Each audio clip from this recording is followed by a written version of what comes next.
anong kaso mo? Tinapon ang mga pinggan ng kapitbahay namin na inis ako kasi hingi ng kanin sa amin eh. Ikaw pre, anong kaso mo? Ba't ka nandito? Dinutas ko yung gulong ng kumpare ko na bad trip ako. Hiram ng helmet sa akin para di na siya makapagmotor at di niya na ako mahiraman. Ikaw kalbo, anong kaso mo? Ba't ka nandito? Ako? Wala naman. Nanghingi lang naman ako ng pangyosi tas di ako binigyan. Ayun, sinaksa ko sa tagiliran. Patay. Gaano kayo katagal dito sa loob? Ako mga 5 oras lang yata. Papalitan ko na lang daw yung pinggan ng kapitbahay namin para di na nila ituloy yung kaso laban sa akin. Ikaw kuyang nakadilaw. 8 araw pa ata ako dito kasi wala pa akong pampalit sa gulong na binutas ko. Naubos yung pera ko sa online sabong nakaraan. Oh, buti nga kayo, makakalabas agad kayo. Ako ilang taon pa ata ako dito kasi nakapatay ako ng taong kuripot sa lugar namin.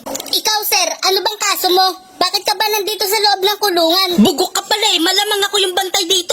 Ano na kayang balita sa PBA? Di ko na tuloy napanood yung championship. May taya pa naman akong ending sa lugar namin. Ako din pre, 3883 yung number ko. Buti na lang talaga, hindi pa ako bayad. Bakit ka ba nakasalamin dito sa loob ng kulungan sir? Wala namang araw dito ah. Wala ka ng pakialam, manahimik ka. Walang tulog yan si sir. Nakita ko yung kagabi dun sa sulok eh. Nanonood ng Viva Max sa Telegram. Tutok na tutok siya sa cellphone niya eh. Baka pwede mo kong isali sa group chat nyo sir. Sige na, pampatanggal antok lang. Uy ako din sir, sagot ko na mamayang gabi yung pangkape nyo para di kayo antukin. Sabi mo yan ha. Sige mamaya, papasok ko na kayo sa Bartolina. Puki ng ina nyo.